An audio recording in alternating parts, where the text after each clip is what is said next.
घर आए। मेरे राम प्रभु जी घर आए। मेरे राम प्रभु जी घर आए।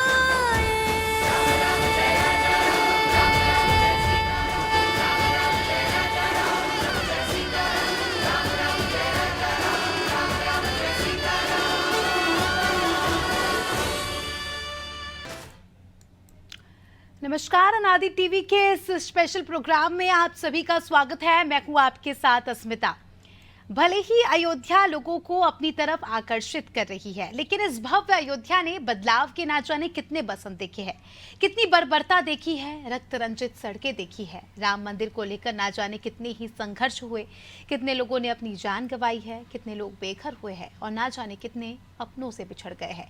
ऐसी कुछ कहानी है यूपी के बाराबंकी के रहने वाले राम शरण दास की, जिन्होंने न सिर्फ आंदोलन के इस दौर को देखा, बल्कि उस समय की बर्बरता के निशान आज भी उनके साथ है। लेकिन श्री राम मंदिर के निर्माण की बात आते ही उनकी बूढ़ी आंखों में गजब की चमक आ जाती है, लेकिन वो उसमें शामिल नहीं हो सकते और ना ही मंदिर की भव्यता को देखने जा सकते हैं। देखिए ये स्पेशल रिपोर्ट। आज जश्न मनाओ सारी दुनिया में, मेरे राम प्रभु जी घर आए। मेरे राम प्रभु जी घर आए। मेरे राम प्रभु जी घर आए।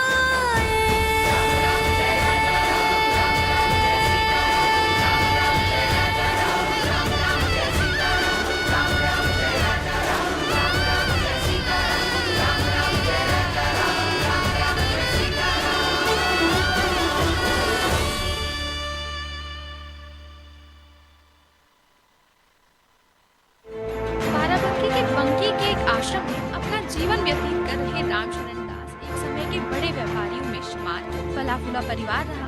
बचपन से ही राम भक्ति में लीन राम प्रसाद गुप्ता राम मंदिर आंदोलन से जुड़ने के बाद राम शरण दास हुए। इनके परिवार वालों ने भी इनसे किनारा कर दिया।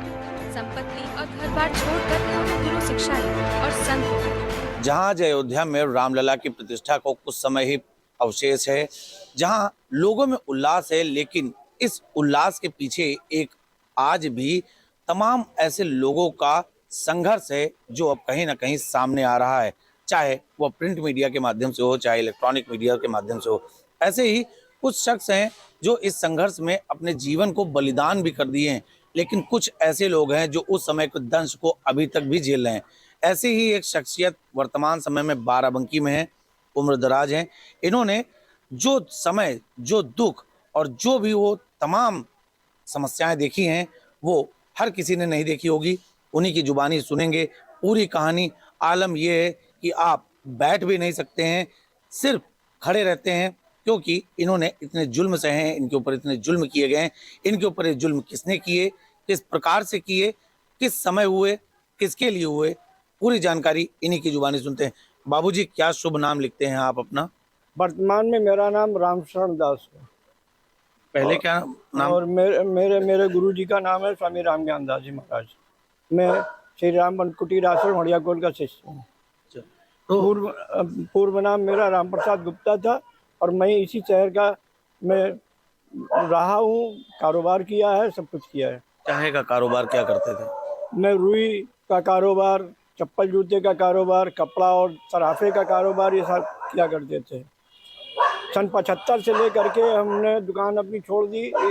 इमरजेंसी के दौरान पुलिस वाले हमारे को ढूंढ रहे थे, मगर मैं भागा भागा घूम रहा था, क्योंकि आरएसएस में उसमें ये निर्देश था कि सभी स्वयंसेवक न पकड़े जाएं। कुछ ऐसे भी लोग रहे जो दूसरों के घरों की चिंता करें और उनके घरों में ढाढ़स बंधावें और उनको भोजन आदि की चिंता करें।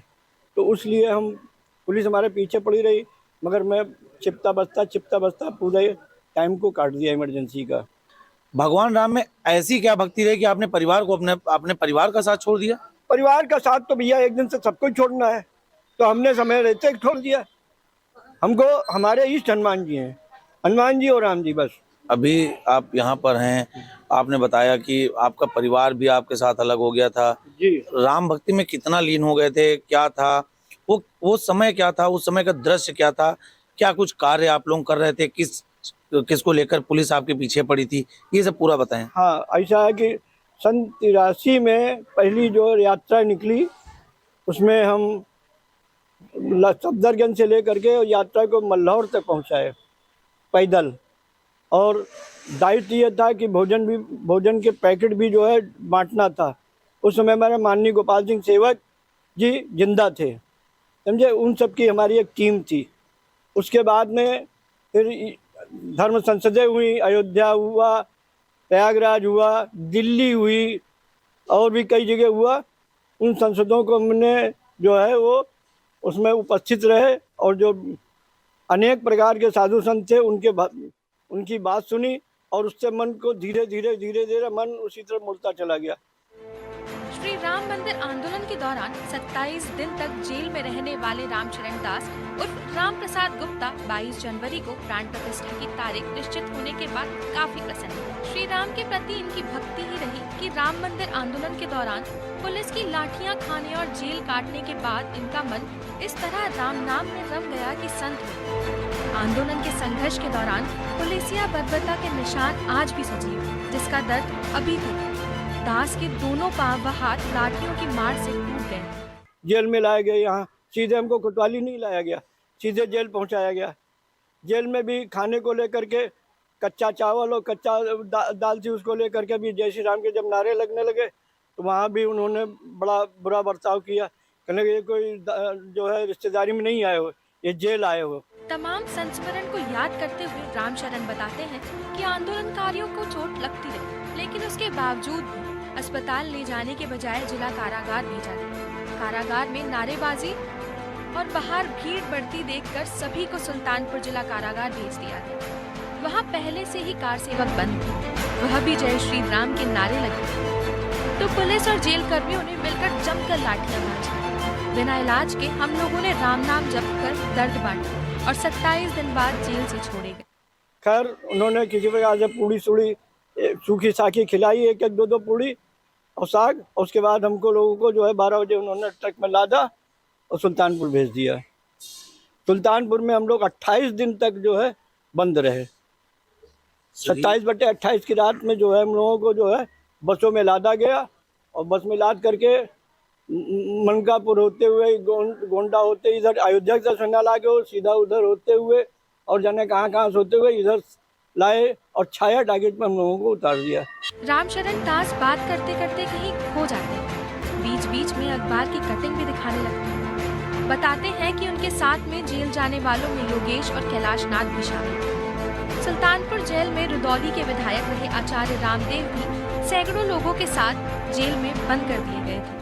ये तो हमारा फोटो है और इसमें कहीं पर अभी हमने देखा था उन लोगों का भी फोटो।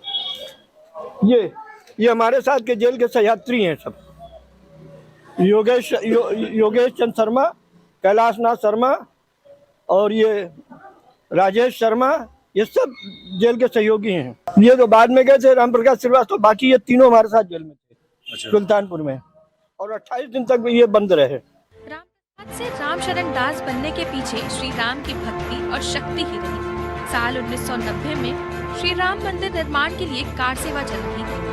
तत्कालीन मुख्यमंत्री मुलायम सिंह यादव ने परिंदा भी पर नहीं मार सकता का ऐलान किया था। ऐसे में स्वर्गीय भाजपा नेता गौरी शंकर मिश्र के नेतृत्व में 100 राम भक्तों का जत्था अयोध्या कूच करने लगा तो तत्कालीन नगर कोतवाल भोलानाथ यादव ने पलहरी के निकट रोक लिया और पुलिस बल के साथ राम भक्तों पर लाठियां भांजना शुरू कर दिया।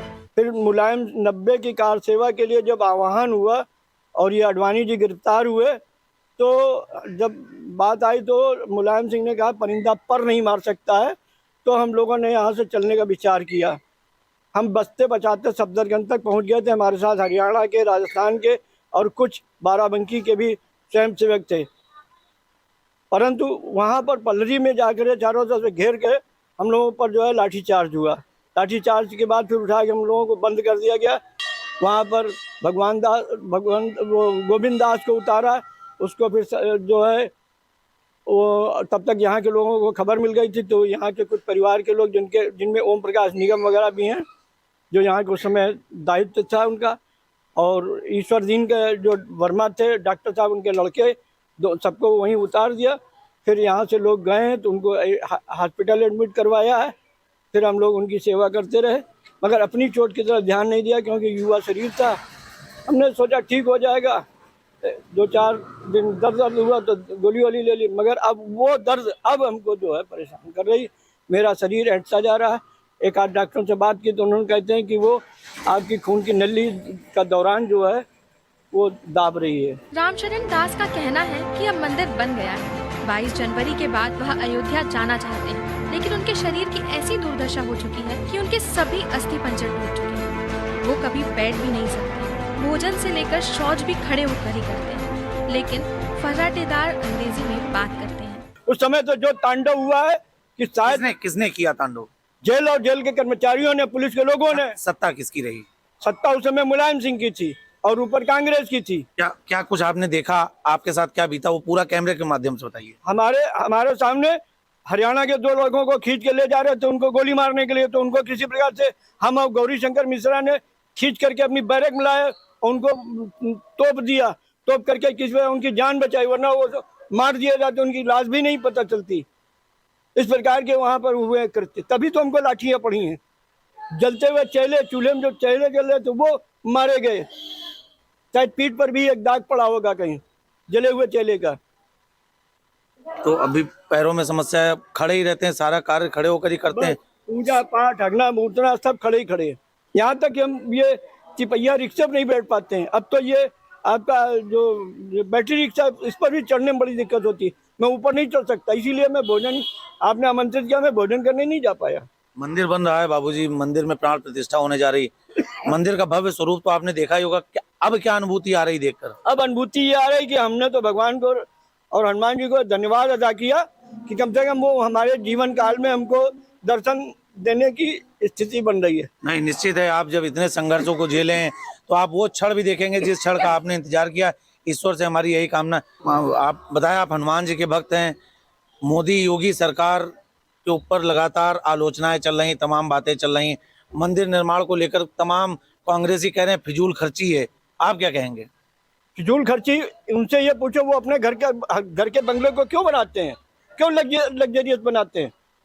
वो फिजूल खर्ची नहीं है क्या? Can you talk also in English? Yes. What is your education qualification? No, वो नहीं बताते क्योंकि ऑलरेडी साधु होने के बाद वो सब भूल गए हम। बड़ा तार्किक बात यहाँ पर कही है कि ये साधु की शिक्षा की कोई मापदंड नहीं होते, लेकिन जो उन्होंने बताए, जो उनके भाव थे, उनमें आक्रोश था, लेकिन इसके साथ उनके अंदर खुशी भी है। कुछ और एक ऐसा कोई संस्मरण बताना चाहें जो आज भी आपको कचोटता हो, आपको परेशान करता हो, और एक ऐसा कोई संस्मरण बताएं जिसको आप सुनकर खुश होते हो, आपको आनंद मिलता हो। हमको तो एक संस्मरण ये आज भी कचोटता है कि जब पहला वाला गुम्बद गिरा था, उसमें कम से कम 100-150 आदमी जो है वो काल कवलित हो गए थे। ये तो एक पाइप इतना मोटा उसका प्याले के नीचे था, तो किसी प्रकार से उसके नीचे साबुन वगैरह लगा के जितना उठा के लोगों को खींच पाया गया, खींचाए, बाकी लोग वो सब सरजू में चले गए। वो दृश्य आज भी मेरी आंखों के सामने नाच रहा है। और कोई कहता है ये हथौड़े से टूटा, हथौड़े से नहीं टूटा है, टूटे हैं गुम्बद। ये गुम्बद जो बड़ी बड़ी बाढ़ लगाई गई थी, तो ये ऐसे करके सरिया लगी थी, वो शरीर से वो एंगल लगे थे, उसमें कांटेदार तार लगे थे, तो उसमें लोगों ने अपने ओवरकोट और कोट डाल करके उस पर लेट गए, तो लोग उनके पेटों पर से कम से कम नहीं तो क्या 400-500 आदमी उनके पेट पर से कूद कूद करके उस पार नहीं गया क्या? कोई वहाँ ऐसे थोड़ी कोई गुम्बद पर पहुंच गया था। मगर जब देखा कि कोई परिणाम नहीं निकल रहा तो हिलाना शुरू किया उसको, जबकि मंच से ये आवाज आ रही थी बस कार सेवा, बालू डालो, पानी डालो और कुछ नहीं मत करो। मगर वहाँ कुछ सुनने के मूड में हम लोग नहीं थे उसमें, इतना हमारे पास जोश था। पहले 15-20 आदमी हिलाए, जब नहीं हिला तो 400-500 आदमी लग गए और उस बैरिकेटिंग को हिलाया और उससे तोड़ तोड़ करके पाइप उससे जो दीवारें को ले आई नीचे से। जब नीचे से ले आई तो सबसे पहले बायां वाला गिरा, इधर का दाहिना वाला, क्योंकि उसकी कुछ हिस्सा मिट्टी का बना हुआ था। उसके बाद फिर बाएं साइड का गिरा, दक्षिण की ओर वाला, फिर बीच वाला गिरा। अच्छा, आज की तारीख में कौन सा संस्मरण आपको खुशी देता है? सबसे ज्यादा संस्मरण ये खुशी दे रहा है कि आज कम से कम एक ऐसा प्रधानमंत्री बना जो कम से कम लोगों का पेट भर रहा है और लोगों को उसने कोरोना से बचाया जितना उसके बस का था। पूरे विश्व के लोगों को कोरोना से बचाया उसने। यह संस्मरण जो है हमको खुशी दे रहा है। तमाम उन दर्शकों ने उस व्यथा को सुना, समझा और जाना जिस व्यथा को कई वर्षों पूर्व कार सेवकों ने उठाया। वर्तमान समय में वहाँ की चमक धमक तो सबको दिख रही है, लेकिन एक समय वहाँ पर ऐसा भी था कि वहाँ पर सिर्फ और सिर्फ करुण क्रंदन होता था। वहाँ पर रक्त रंजित धारें बहती थी। भावनाएं हैं, भावुक हैं, संस्मरण याद भी आ रहे हैं, कुछ संस्मरण कचोट भी रहे हैं, कुछ संस्मरण उन्हें खुशी भी दे रहे हैं। उन्हें इस बात की बहुत खुशी है कि अयोध्या में प्रभु श्री राम का भव्य अलौकिक दिव्य मंदिर बन रहा है, लेकिन स्वास्थ्य कारणों से वो वहाँ पहुँच नहीं पाएंगे। दर्शक जो तमाम हमें देख रहे हैं, संभवतः उन्होंने उस समय को अपने जहन में, अपने हृदय में अनुभूत जरूर किया होगा कि उस समय और आज के समय में क्या कुछ अंतर है। अनादि टीवी से बाराबंकी के लिए शशांक वाजपेयी के साथ में नितेश मिश्रा।